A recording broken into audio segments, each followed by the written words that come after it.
Milan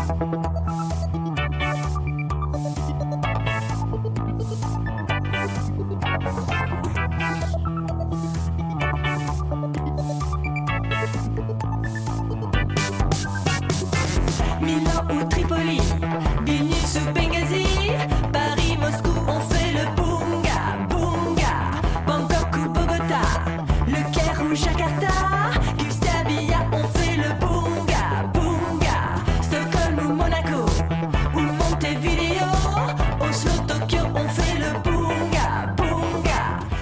Hello, welcome back to BungaCast, the global politics podcast at the end of history. My name is Alex Hochuli in São Paulo, Brazil. This podcast is also Philip Cunliffe in the UK, who's away today, as well as George Hoare, also in the UK. Hello, George. Hey, hi listeners. Hi Alex. So we're very glad to be joined today by Sohrab Ahmari, who's one of the editors of Compact and the author of Tyranny Inc., which is the book that we'll be discussing today. Sohrab, very nice to have you on the podcast. Thank you for having me on one of my personal favorite podcasts. It's a great pleasure. Thank you. Thanks for saying that. It's always good to hear. Always nice to hear. So yeah, anyhow, just to kick things off a little bit. So you used to be the op-ed editor at the New York Post, which American listeners particularly will know is a famously punchy tabloid whose front covers can be hilariously scathing. So obviously, no, you weren't directly responsible for these, but do you have any favorites from your time there, ones that particularly stand out? Yeah, sure. So, I was definitely not responsible. It's like this group of older guys in their 60s and 70s, City College of New York types who come up with those. And one that I was responsible for was basically I got Cardinal Dolan to write a column for us attacking then Governor Cuomo. This is all very sort of insider New York politics, but we put they gave it the headline "Cannon Fire" on the cover, but CA only one N, cannon, haha, but that's actually kind of it's not nearly as the closest to being funny. It's just I was somewhat personally involved with my own personal funny New York Post headline or memorable is one which was a minor story. It involved a vegan food impresario who turned out to be a fraudster in a manner of Madoff, though not nearly on the scale of Madoff, or at least an alleged fraudster.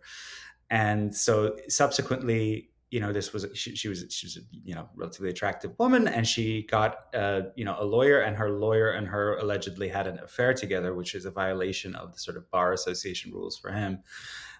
So the headline for this: how do you bring all these elements together? Right? She's a vegan food impresario, an affair with a lawyer. So the headline they came up with was "Kinky Beats." And it's just really it's very subtle, but very funny. It's always stuck with me. No, I mean, I think we're fans of puns and that sort of thing on this podcast. Probably haven't achieved that level of kind of succinct greatness. But we need to do this for our episode titles at least. Just go in there hard. Well, we'll have to think of what we can come up with for this one. You're not going for that in Compact, are you? No, because they work in print. Unfortunately, for online, a lot of your heads have to be determined by what works for SEO. So it's always like how Ukraine is losing the war or whatever, but it's always why so and so is a da da da da. Yeah. Unfortunately, I think it doesn't lend itself to punny headlines, and it's a kind of a bit of a tragedy. Also, the tone of the publication is a little bit more middle to highbrow. Yeah, there's also that, I guess. No, it's a dying art, the art of the newspaper tabloid headline. Particularly, there's some famous ones in the UK. The Sun, very famous for doing this, often extremely well. But yeah, just to move on to your background a little bit, and we'll come on to Compact and what that project is, which we've already, alluded to. And if listeners don't know, they should definitely check out Compact. But your background. We've had all three of you. Exactly. We're compactmag.com. I should have given the URL. Not that this in any way hinders our objectivity in asking kind of cutting questions. I would expect no less. No, it's almost offensive that you would even mention that, Alex. But no, you're right. Yeah. So yeah, but your background. So yeah, could you just tell us a little bit about yourself, particularly perhaps your journey to Catholicism, because this comes through in quite a bit of the writing and also in the book as well. I think so. Yeah, just Yeah, tell sure. us a little bit about that. So I grew up in Iran, like very typical middle class to upper middle class family, although in almost sort of Iranian bohemians. My father was an architect. My mother was an abstract expressionist painter. So I grew up in this kind of intellectual milieu, which was very secular, and I was sort of enveloped by Western books and ideas when I was growing up in re-Islamized post-revolutionary Iran. Um, Moved to the United States when I was a teenager, but even before I left, I became an atheist while I was still in sort of enmeshed in the Ayatollah's Iran. Um, Came to Utah of all places. Long story why I landed in Utah, but I sort of imagined America as this sort of decadent Manhattan you would see in the movies, and then ended up in this very bizarre great awakening influenced communitarian state in where the dominant faith taught that the ancient Israelites had actually attempted to convert the Native Americans, failed to do so, but left behind their trials and tribulations in golden tablets, which were decoded by a prophet in the 19th century in upstate New York. True story. That's what Mormons Yeah. believe. Is Utah the post-revolutionary Iran of the United States? I always just used to joke, which is kind of unfair, that I moved from one theocracy to another. It is still like it.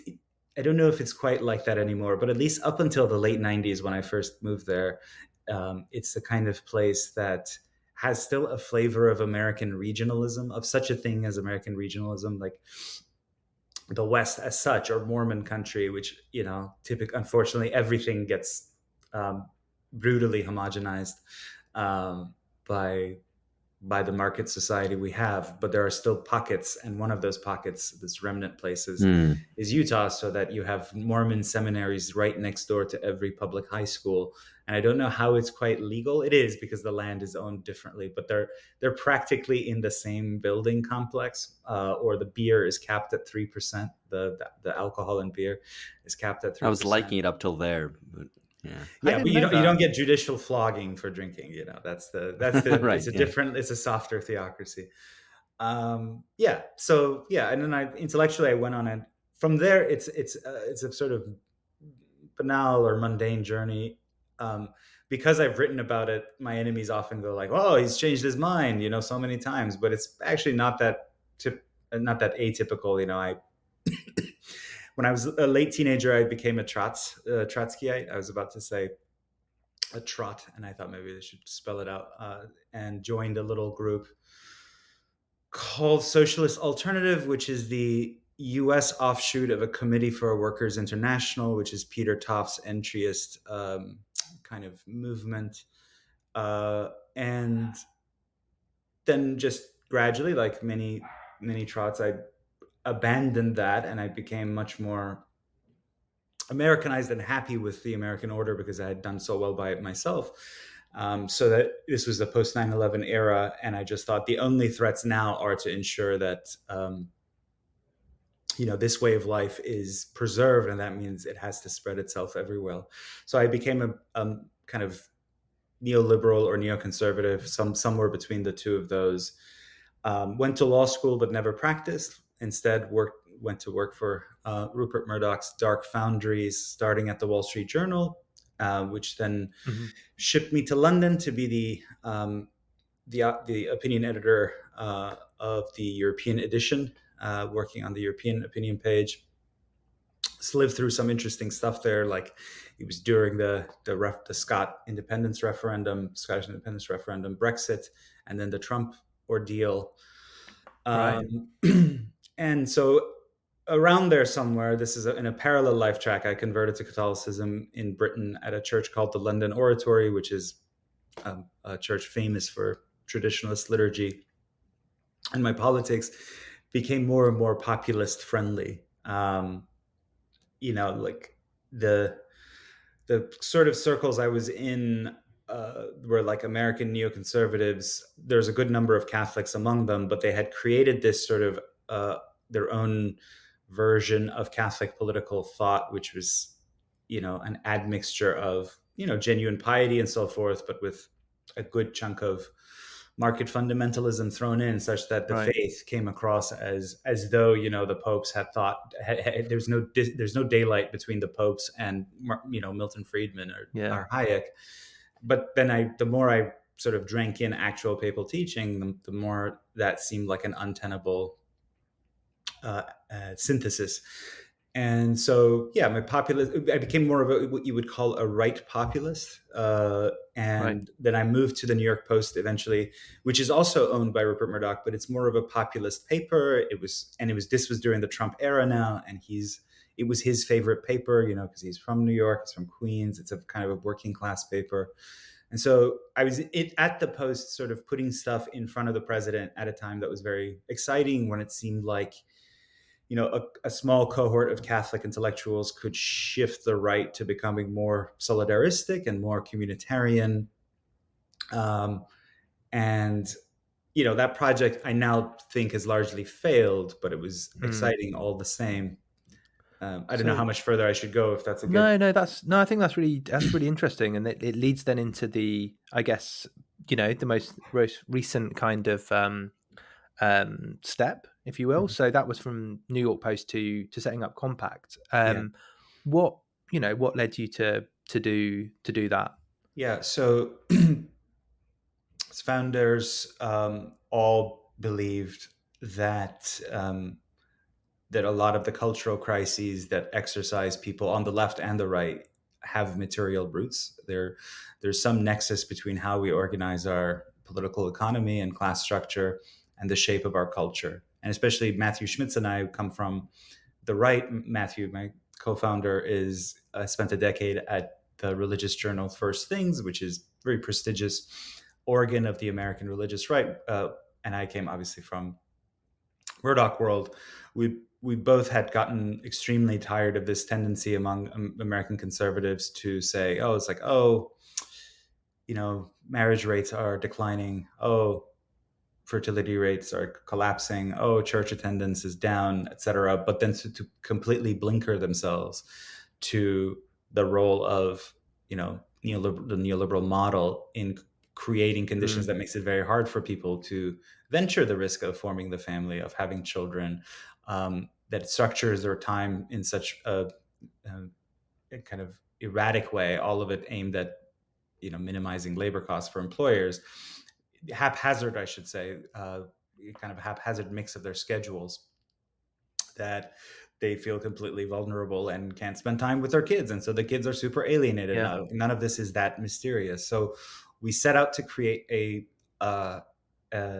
journal that sort of critiques the right in some ways from the left, in some ways critiques the right from the right against its own claims, sort of measures the right against its own claims. Broadly speaking, one good way to put it is that we agree with the right about the effects, but we agree with the left about the causes. And that puts us in an interesting, and then because the left will often decry the cause, which is capitalism, but then various like cultural phenomena, which you should decry because it's evidence of despair, of loneliness, of atomization. It because of a sort of hard commitment to cultural liberalism, it has to affirm them as well, so that widespread sex work becomes something to celebrate rather than something to sort of lament. We had an episode recently on abolish the family, where there's some of the things that you just said maybe echoed in the things that we were discussing with Amber Frost there. But I guess I think that's also useful background for the book, and not to get ahead of ourselves, we'll come to that in a sec. But just in terms now, I guess of that's the situation of Compact, and some of the things it's trying to achieve. But before we get into the book, what do you think is, or how?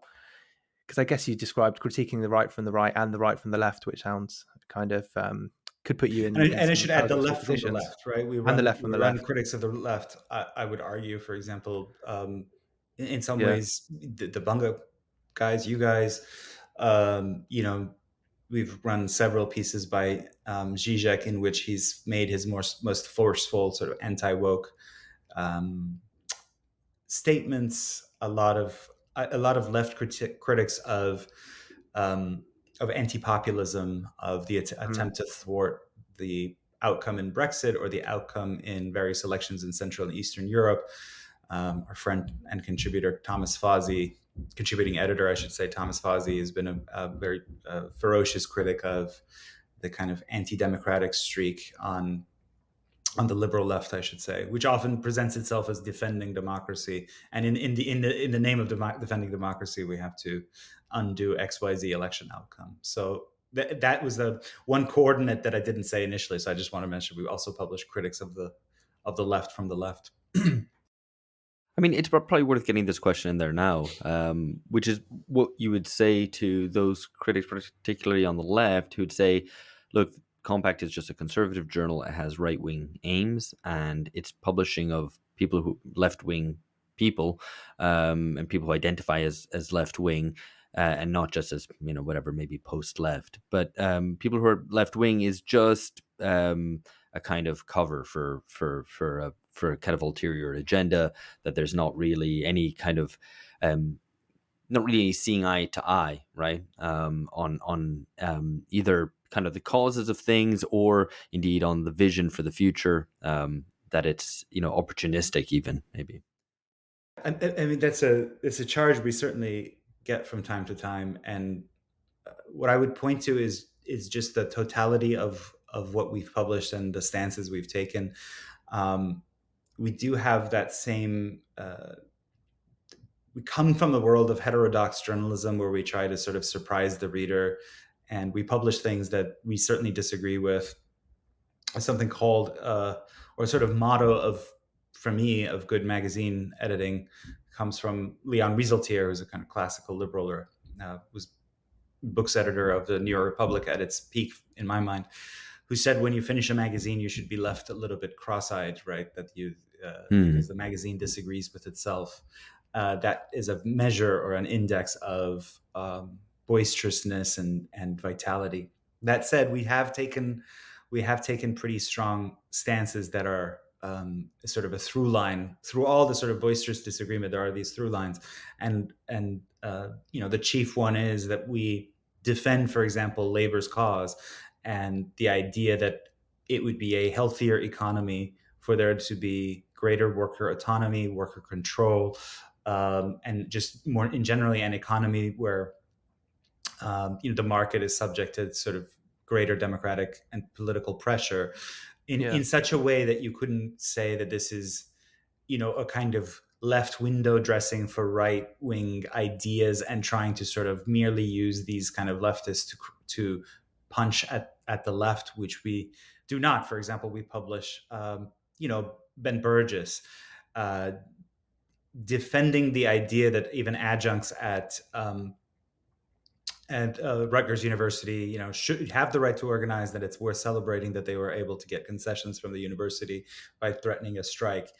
Why does that matter? Because many on the right, who are kind of, to my mind, fake labor type populists or fake neo-populists, have this idea of, for example, yes, the laborer of old, the guy who works with his hands, although there are people who certainly still do that, but to discount vast swaths of people in the actual economy who are, yes, they're educated baristas or they're adjuncts, they're part of the educated precariat. Those are discounted. They're in fact treated as elites. This is one of the sort of tropes of right-wing neo-populism. And I've taken that on head on under my own byline, and or we have under Burgess's byline. It's to a degree is such good faith attempt to say, hey, the historical left has had an important point to make that's been neglected and in fact unduly attacked by people on my side, by the right, and it's time to give that a hearing. That I think it just the charge of like bad faith at that point.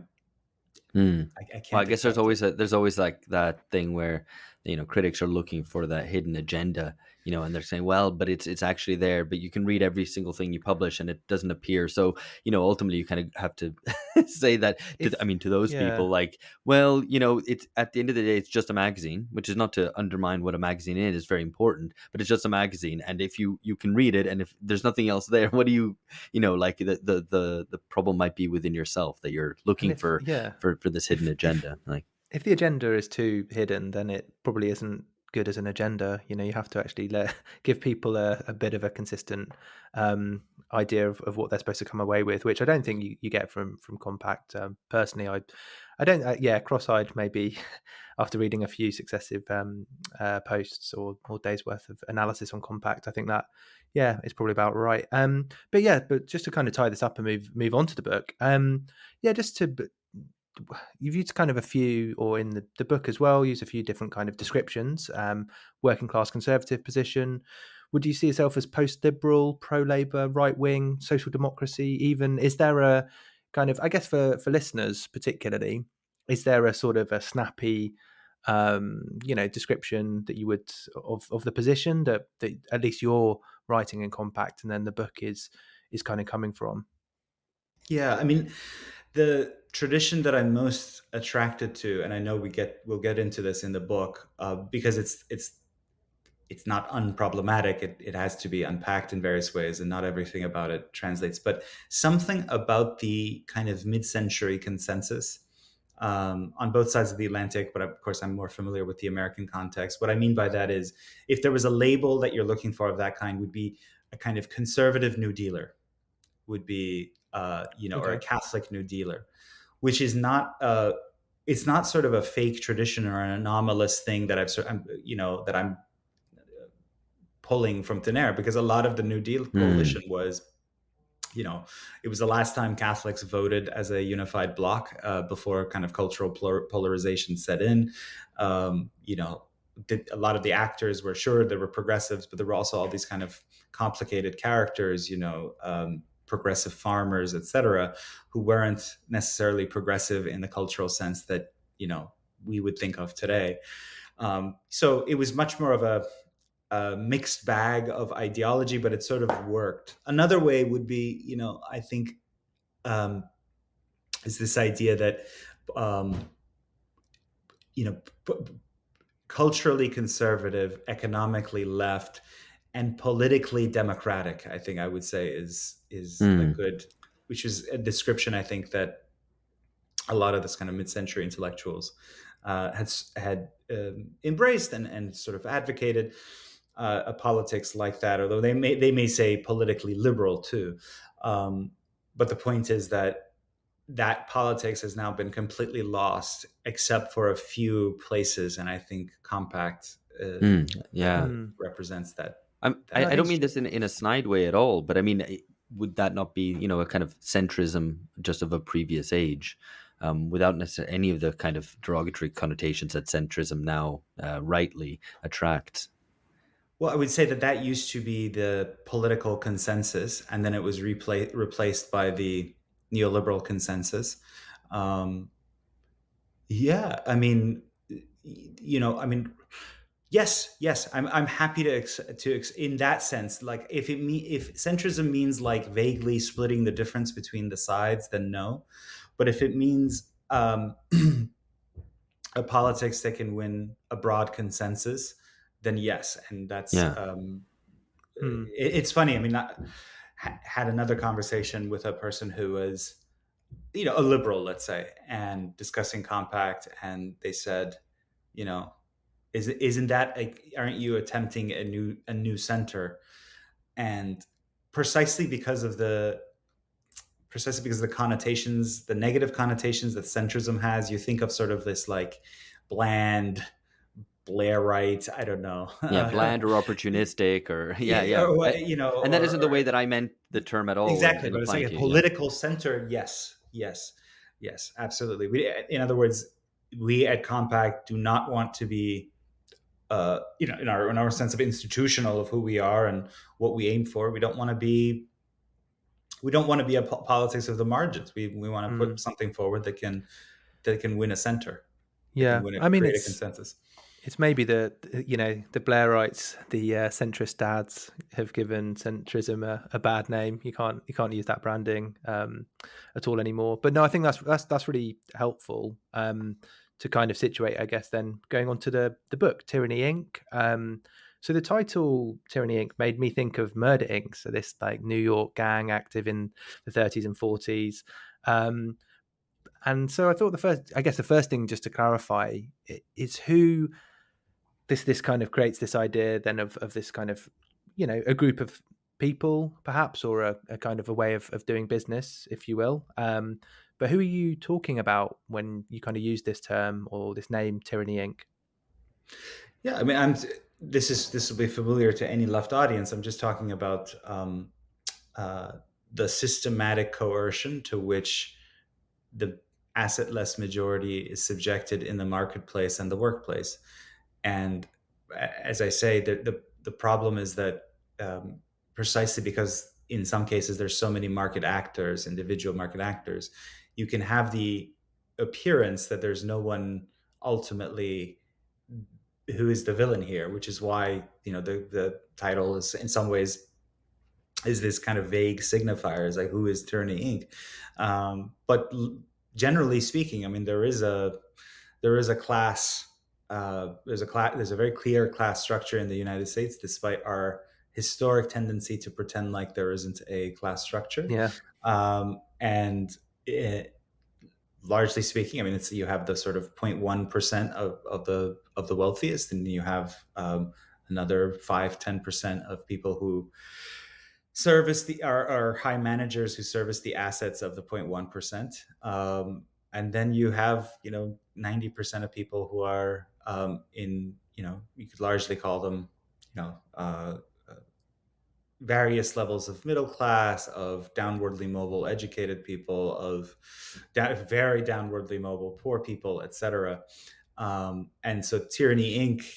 is the process by which or the mechanism by which the assetless few subject the assetless many to systematic coercion, but in a way that is immured from political or democratic or legal challenge, because Right. we are told that this is a private sphere, and so what happens Yes. to you in the private sphere is not political. Yeah. No, I mean, I think this is, one of the main theoretical kind of, or probably the main theoretical focus of the book is this idea of private tyranny, or the sorts of private coercion, as you were saying, is found in the workplace and the marketplace, rather than specifically coming from government. Why did you think it was important to make that distinction between public tyranny, perhaps of an authoritarian state, and private tyranny, which is, I think essentially the way that you characterize American society today as being almost structured at its very core by this idea of private tyranny?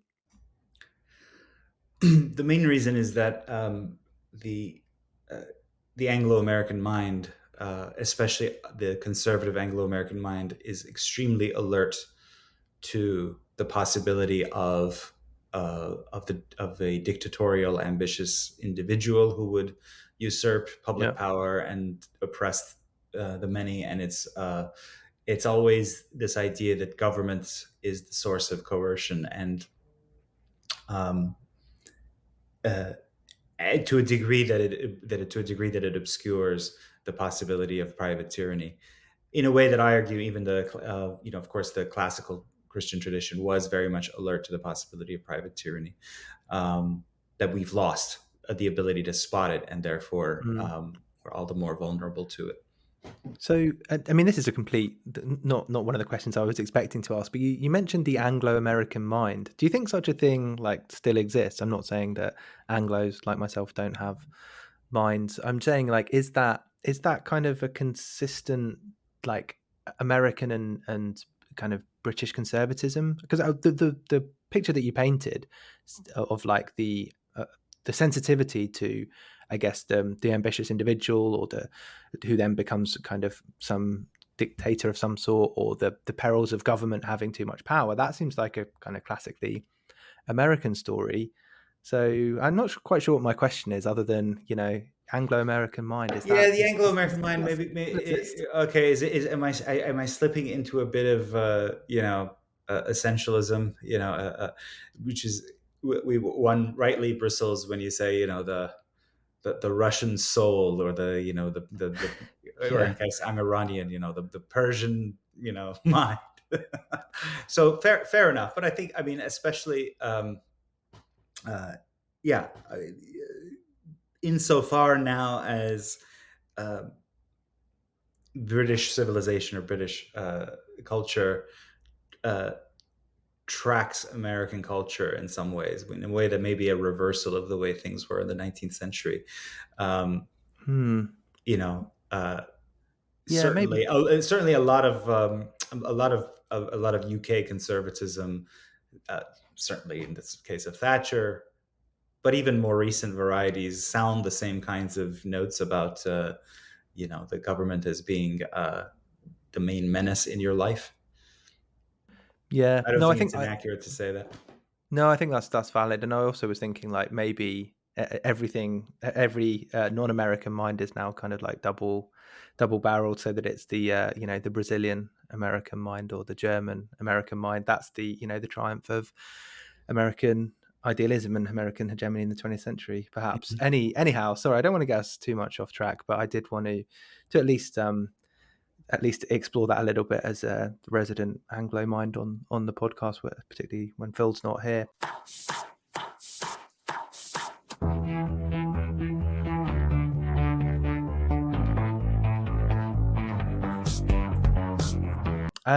But yeah, so I think the book is definitely intended as a tour through specifically contemporary America. So you discussed kind of all these different areas and examples of private tyranny and how they function. So this is whether this is precarity in the workplace, contractual inequalities in labour contracts. I think the role of private arbitration for labour disputes, the boss's court, that's a really good bit.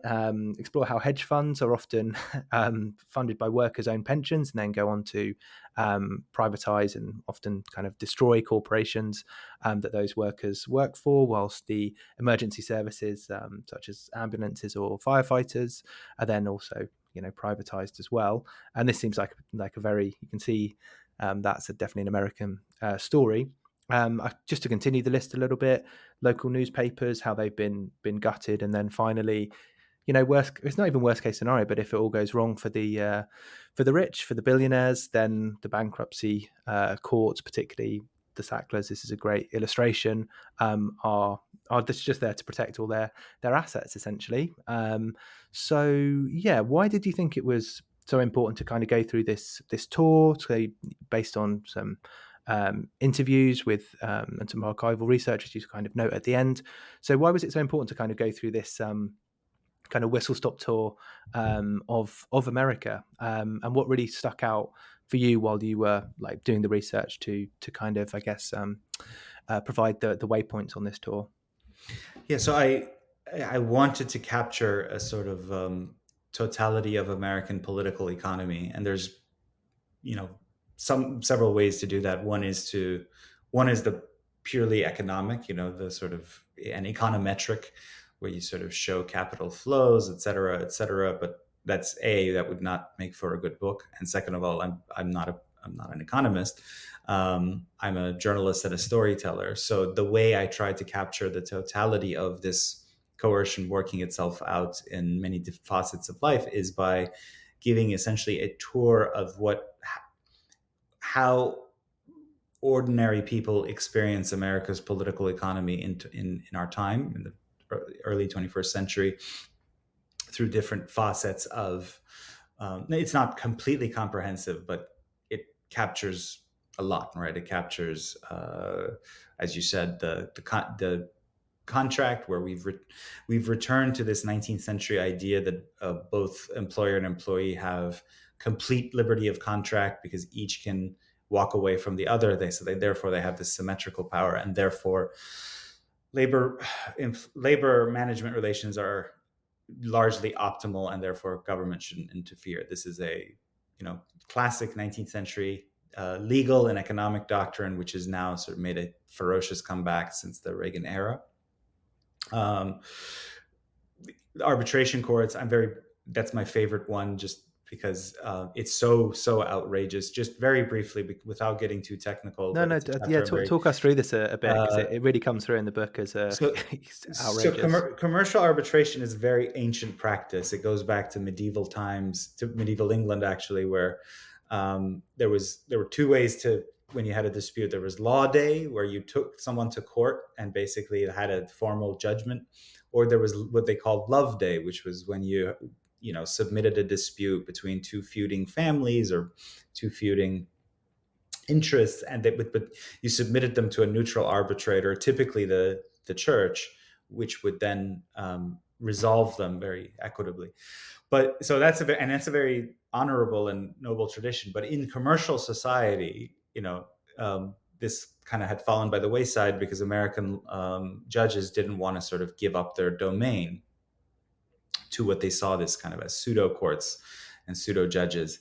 But you had to have some way for, especially as society became more commercially complex and litigious, some way to maybe have something of the old arbitration model. And so there was, in 1925, with the help of then Secretary of Commerce Herbert Hoover, who then became later president, Americans passed something called the Federal Arbitration Act. And the Federal Arbitration Act was meant to ensure that federal courts would uphold arbitration agreements between merchants of relatively equal bargaining power. That's the very important part of it, is that throughout the legislative history, they always clarified that they meant that this is for merchants of relatively equal bargaining power, and they went out of their way that this should not be applied to workplace situations. Why should it not be applied to workplace situations?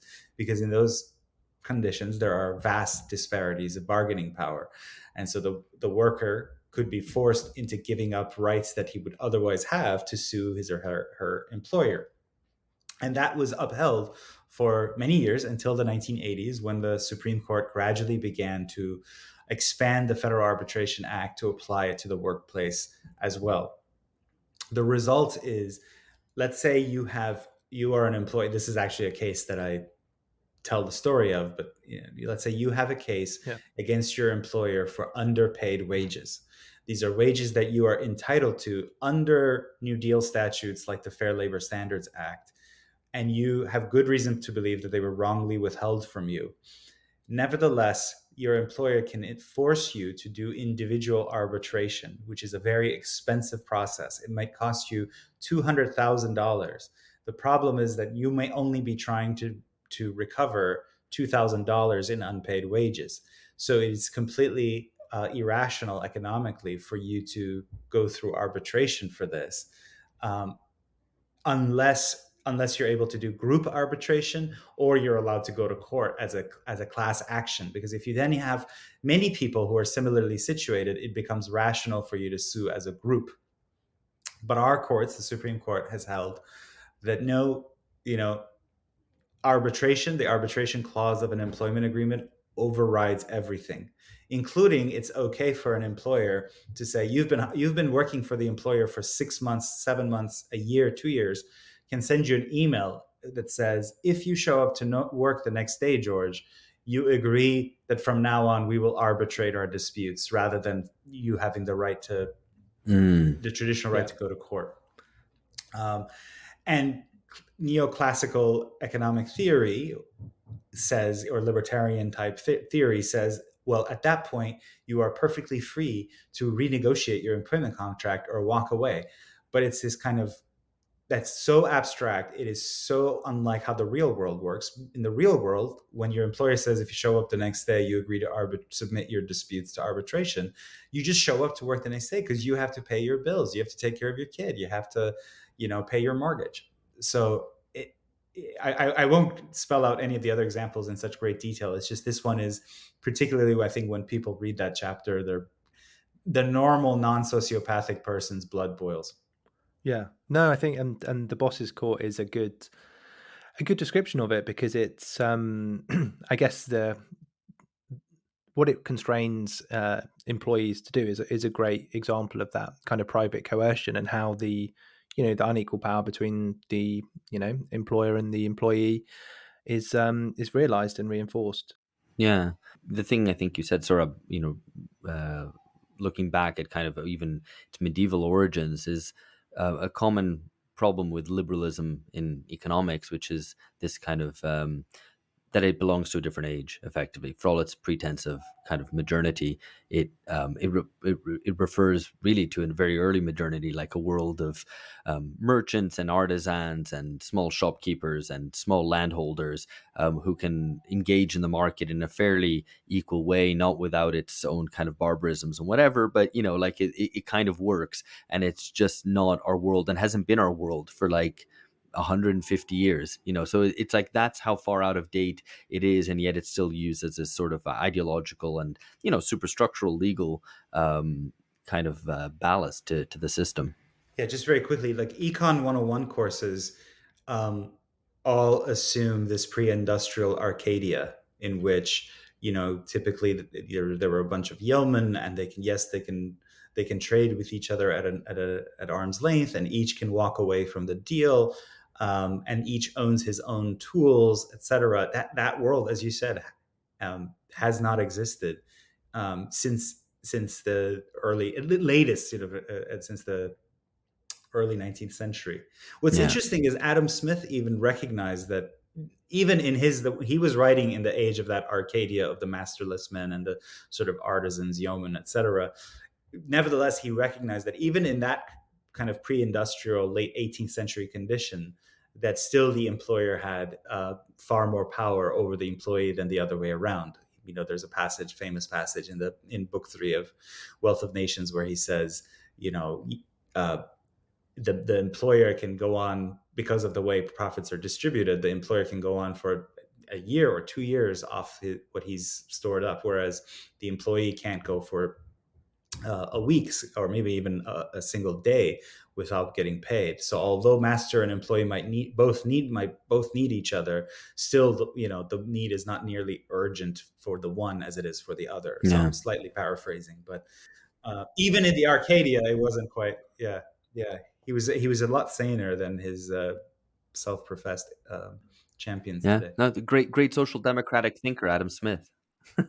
Yeah, no, I mean it does put the the pressure on the worker to find the resolution to the problem, because they don't have all the money in the bank to just literally buy food while the discussion is going on. But yeah, I guess one of the bits that I think both Alex and I found interesting, or it refers to a book that we've talked about, J.G. Ballard, on this podcast quite a bit before, the supercans bit, using this novel as an illustration of the transformation of what it would look like if we transform from Homo politicus into Homo economicus, and the sort of place that we're moving to, or the sort of society that I guess is the result of this growing private tyranny, or what you call coercive depoliticization, and maybe like the end point of the survey of the developments that you survey in the previous chapters. So yeah, I guess kind of bringing all of these stops on the tour together, what would you say is the overall kind of consequence of all of these things for the American worker today? Is it to be kind of excluded from this kind of walled community of Supercan, and instead under the foot of the boss, both in the sense of the owner and the manager? Yeah, I mean, of course it is. This there's this sense that we're all just ever more precarious. There's that. I think precarity is the fundamental condition of the American worker today, and I think around much of the world, of much of the developed world as well. But America always takes things to their sort of terminus faster and in a more fulsome way, and so that this is where it's all playing out. But there are many symptoms of that. Of what does precarity look like? Well, it looks like the fact that this is wage precarity, the fact that about nearly half of Americans would struggle to come up with $400 in cash to pay for an emergency exigency. Something comes up, they would have to resort to, either high interest credit cards or loan sharks, etc. They don't have $400 in cash. That's pretty astonishing. It looks like the fact that half of fast food workers have to rely on public welfare to make ends meet. It looks like the fact that a quarter of adjunct professors have to rely on public welfare to make ends meet. And so, these are all also power disparities, because if you're in that condition of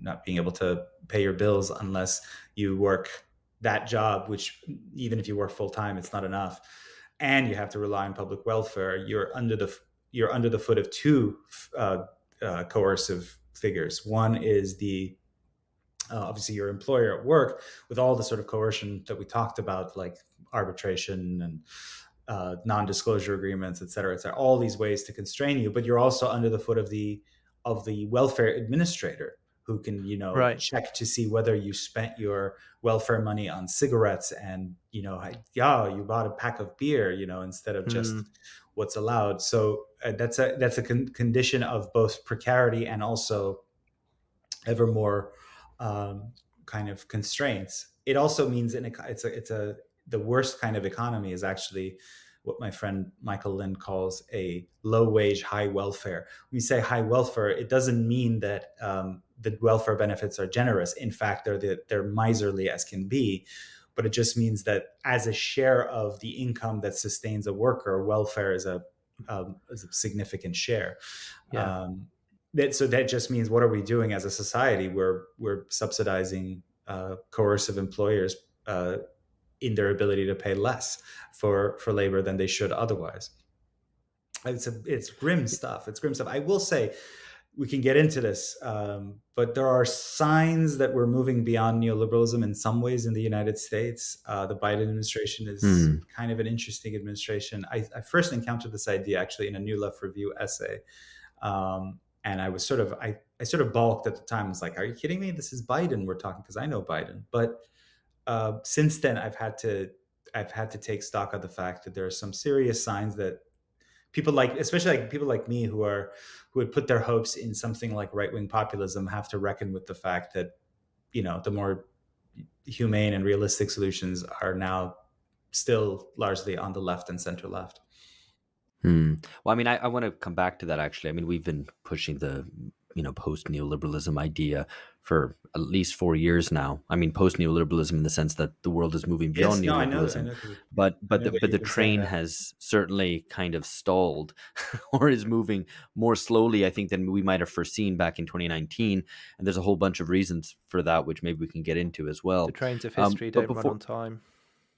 No, that's right. Yeah, unfortunately, we need to. Yeah, well, that is actually the task of the communists, to make the trains of history run on time. I don't know what I'm doing here. Sorry, that was my fault. Anyway, I interrupted you. Sorry.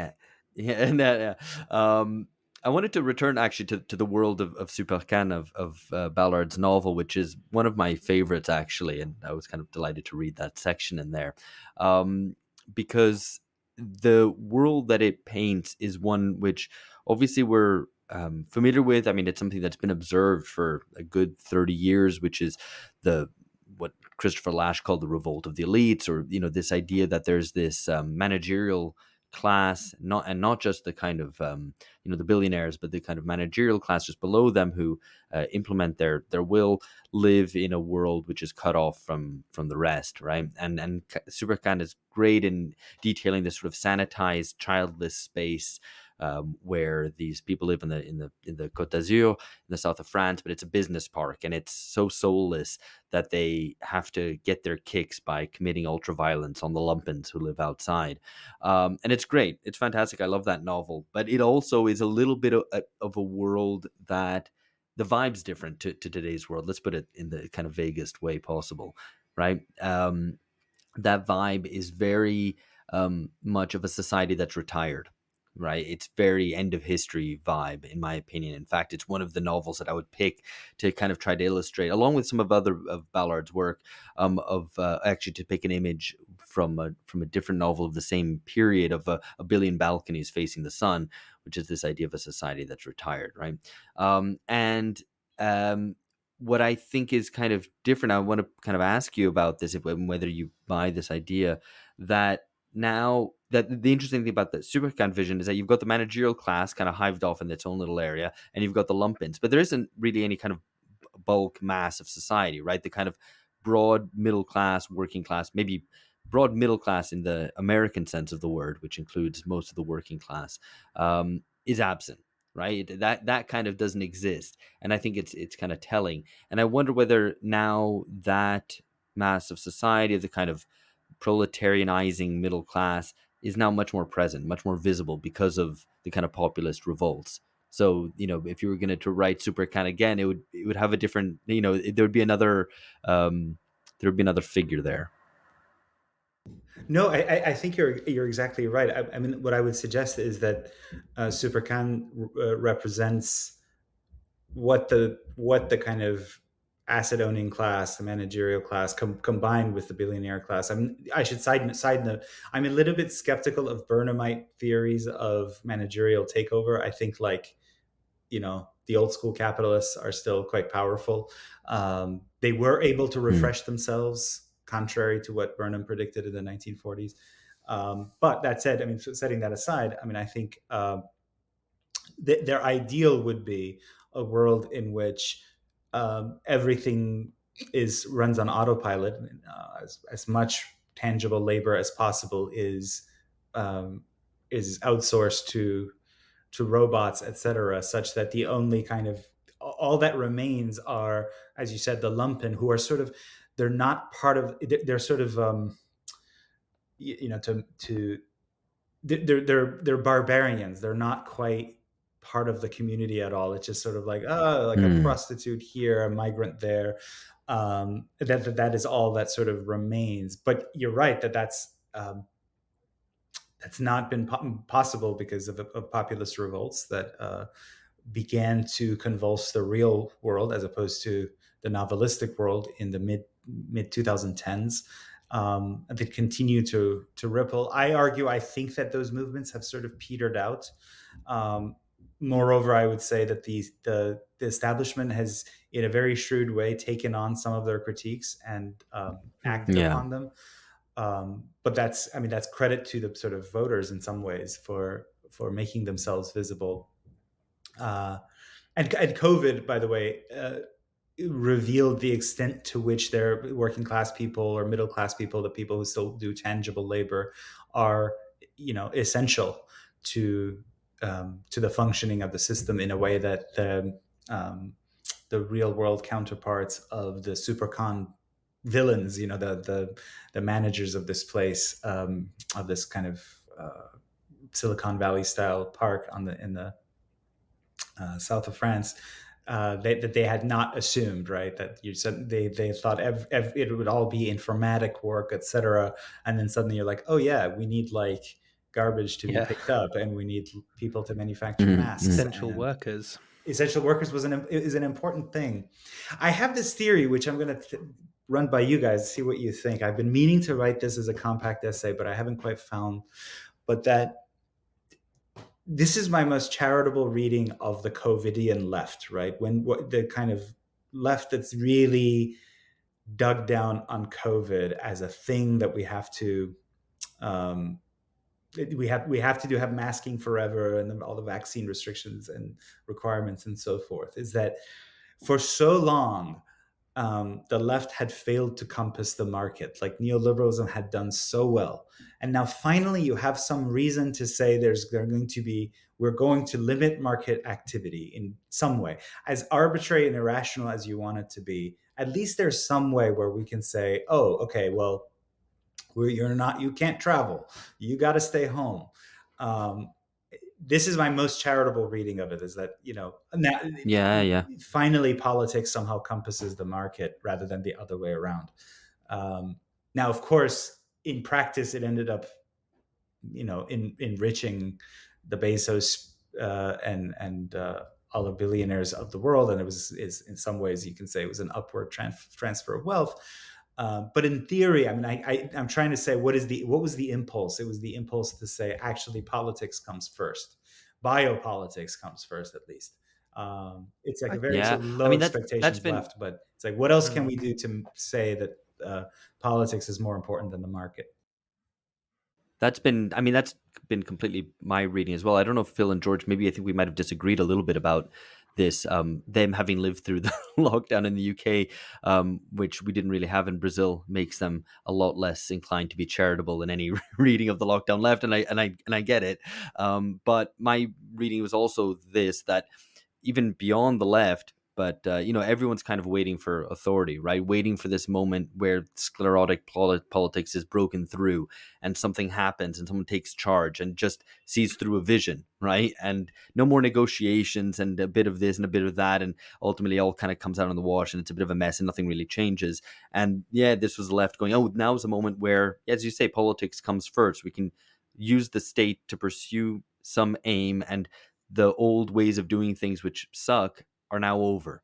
And there is a kind of emotional appeal to that, and I think everybody has that, albeit in different ways. So for the right, a lot of it wasn't COVIDianism, it was something else. It's let's shut down the borders, let's build a wall, right? Like I think that's the complement to it. Like, Mm. we don't need to kind of think about some complicated visa system and all these bureaucratic technologies. No, we're just gonna build a big fucking wall, which is like the dumbest idea. It's like, it reminds me of when I was a kid and I had to write like some story about how to like help drought in Africa, and I was like, let's get a big block of ice on a plane and take it there, so that by the time it gets there it'll melt, but it'll still be cold. And it's like, it's that level of Well, thinking, right? Like really dumb kid, like build a wall. And it's COVID's the same thing. What if everyone just stayed at home for a while until the disease went away? And there's something really deep down kind of appealing about that, of just like, let's seize authority and just do the thing. well, I mean, clearly you were kind of a big thinker, even at an early age, coming up with these like solutions to world historical problems.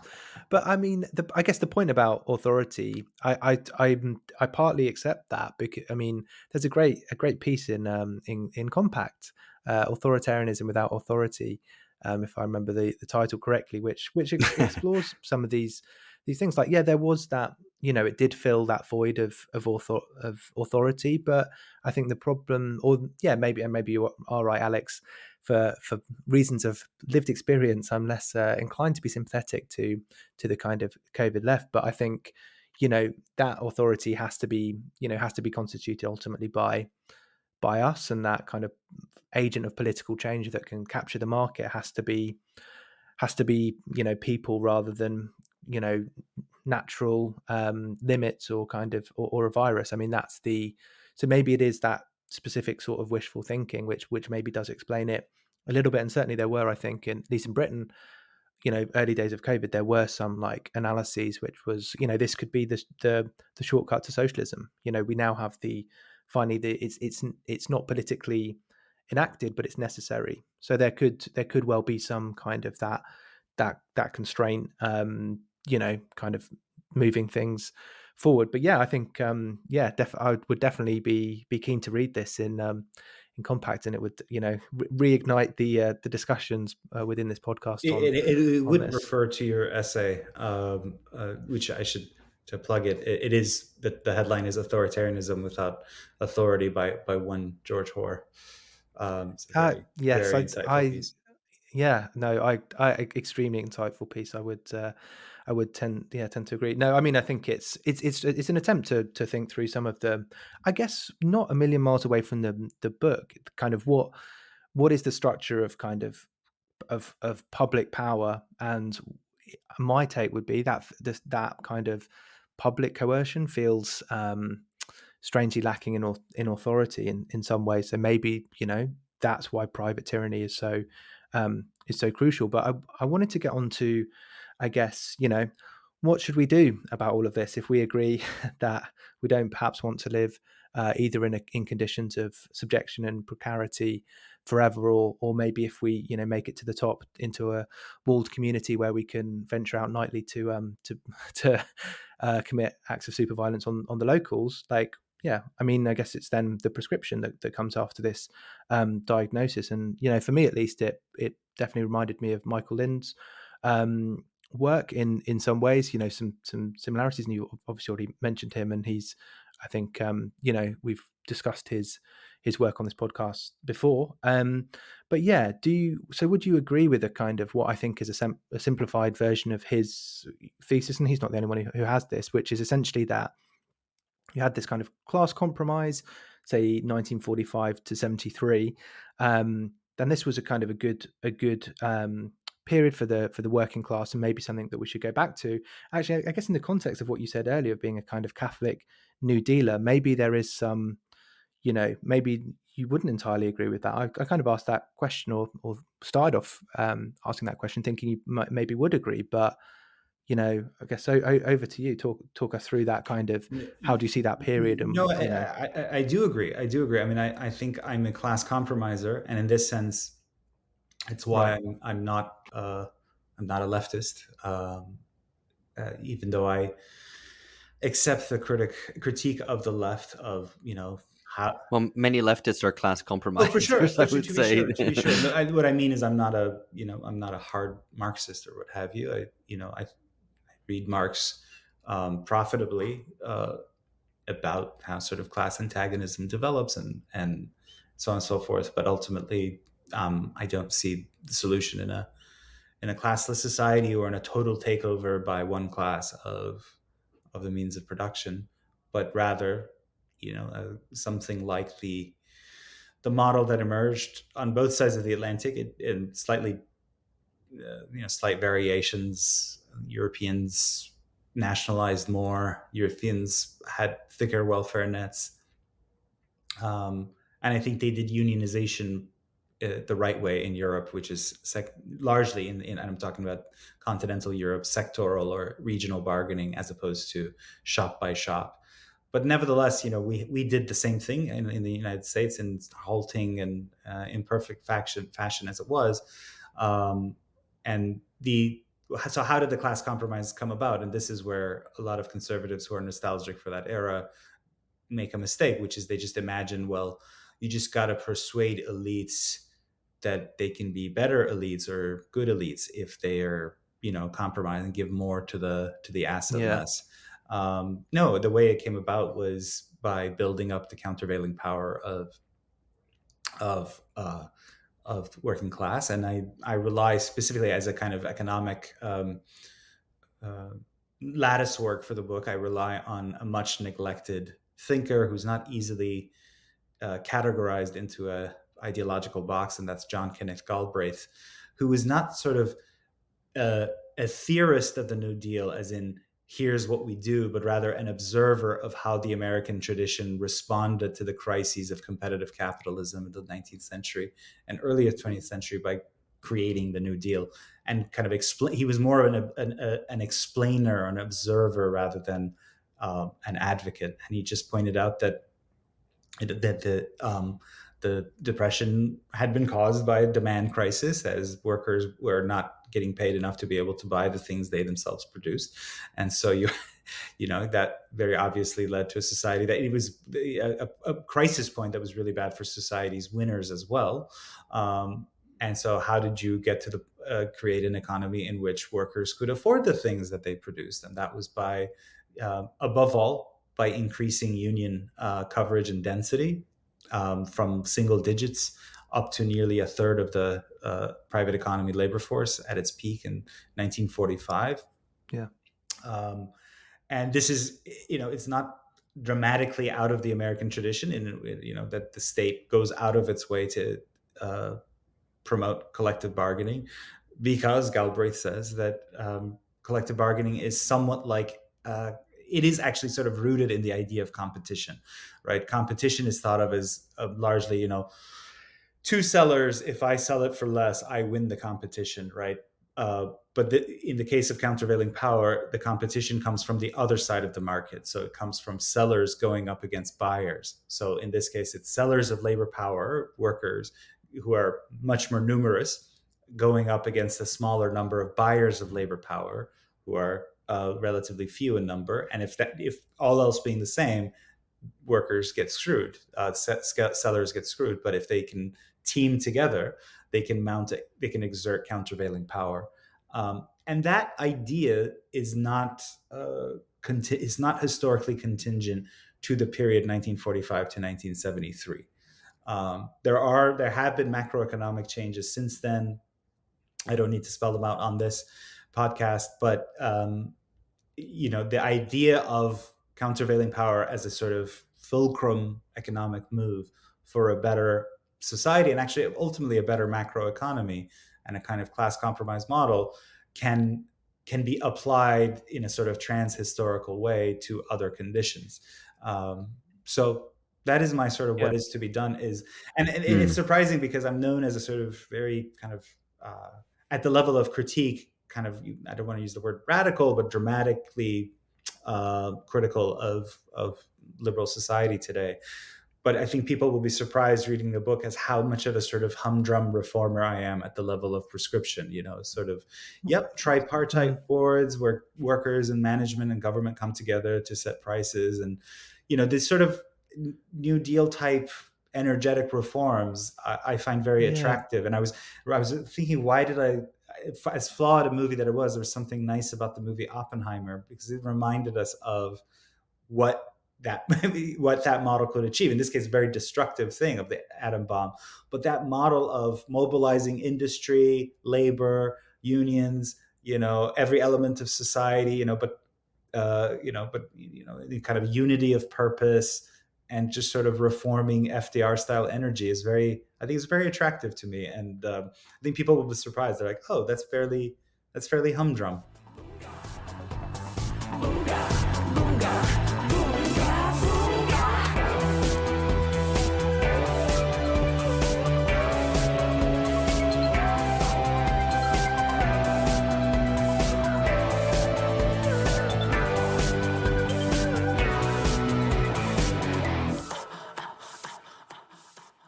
Yeah, I mean, I guess it kind of goes back to this idea maybe of centrism of an older sort to a certain extent. But I think there is an important kind of point here around that class compromise being achieved through increased power of labor rather than through kind of, I think there is a kind of one approach to this, which is almost like moral exhortations to elites to be better or capitalists to be nicer.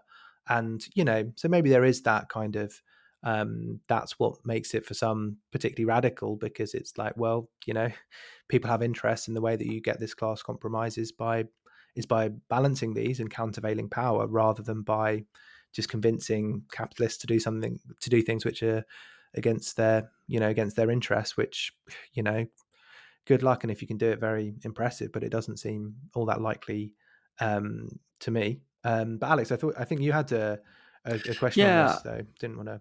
I mean, I'm skeptical about how much you can bring back social democracy in the form that it existed without World War coming before it. But there's various bits there which are very good, which you'd want to bring back, right? As you say, kind of at the level of more detailed policy prescription.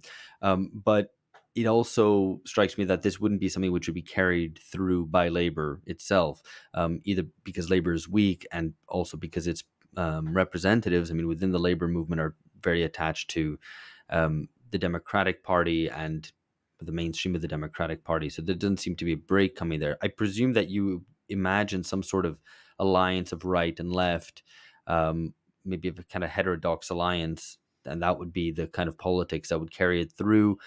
Maybe something that doesn't exist institutionally yet, but would there's a basis for it within American society. I don't know if you see that as kind of, look, let's agree on some economic basics that we want to pursue. Let's forget about culture, and there can be a kind of coalition or alliance formed on that basis. Is that the political vision that you have?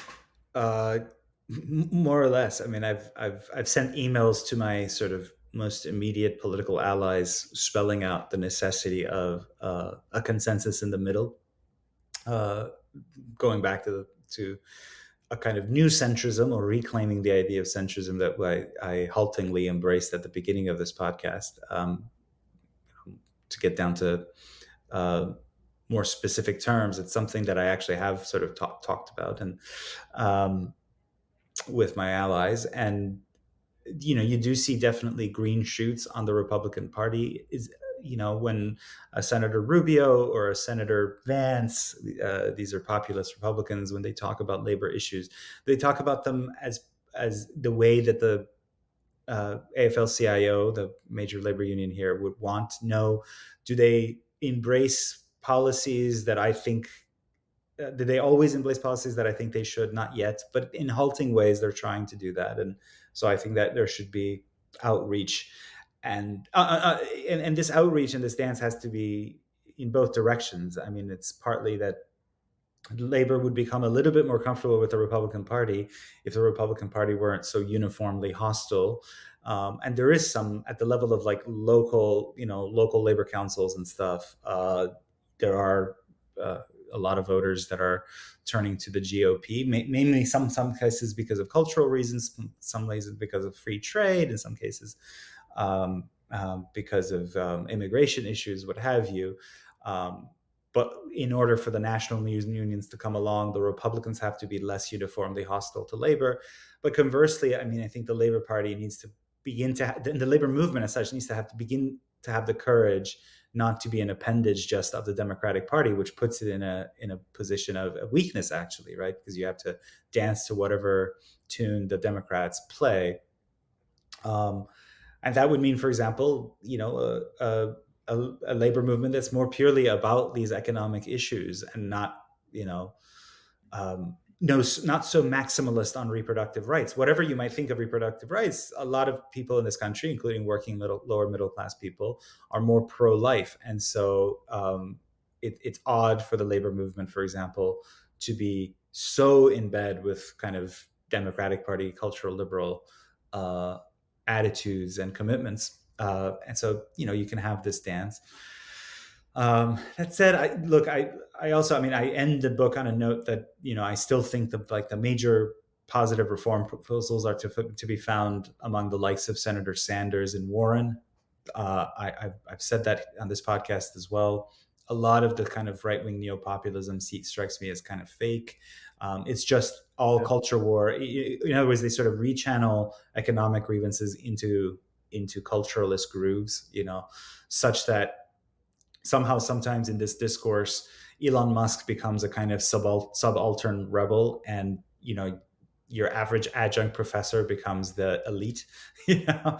And so that's something that's up to people like me on the right to sort of call that out and say, hey, that's fake. That's not really populism. So yeah, I guess just one sort of question to wrap it up a little bit, or to, I guess, maybe put you on the spot a little, because we've touched on some of the themes and the pervasiveness of private coercion, some of the things that need to be done to build this countervailing power, and that the way potential starting point focus on economic issues and independence from the Democratic Party of the labor movement. So, but it seems to me that like this is also, as as many books about America are, it's also a book on America, what America means, what is what is the future of the American dream, and all this sort of thing. So are you kind of optimistic or pessimistic about the prospects of these kind of movement towards countervailing power that you've just been talking through, or pessimistic? I mean, is America today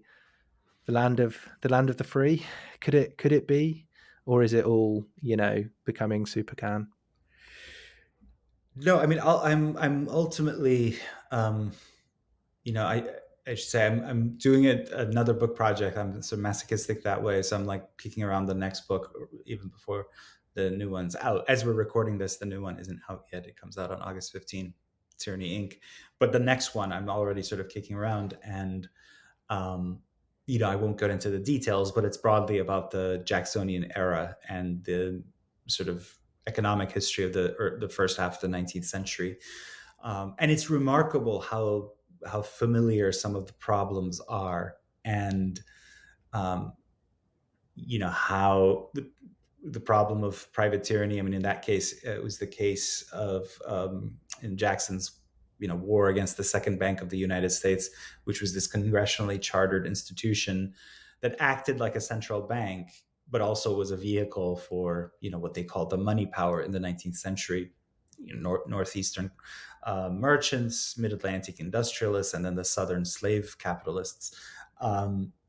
And it inspired tremendous anger on the part of working men in the North, and then the farmers in the South and the West. And that anger and that sense of precarity of that time found its focus in this supremely democratic figure of Andrew Jackson, who, as imperfect as he was, smashed the bank. By the way, its immediate consequences were terrible, because the bank, as much as it was a kind of corrupt vehicle for an elite, it also helped stabilize the American financial system. Afterward, you had like this mess of wildcat banking and regional and small banks that we still have in the United States, which are actually kind of troublesome. But I won't bore you with those details. But the kind of the premise that Jacksonism introduced is that the market should not be thought of as immured from small d democracy. That's the principle of Jacksonian democracy, for all its flaws. And then that idea finds expression again after another calamity, much worse one of the Depression, in the figure of FDR, and you get to a more serious set of reforms in the course of the 20th century.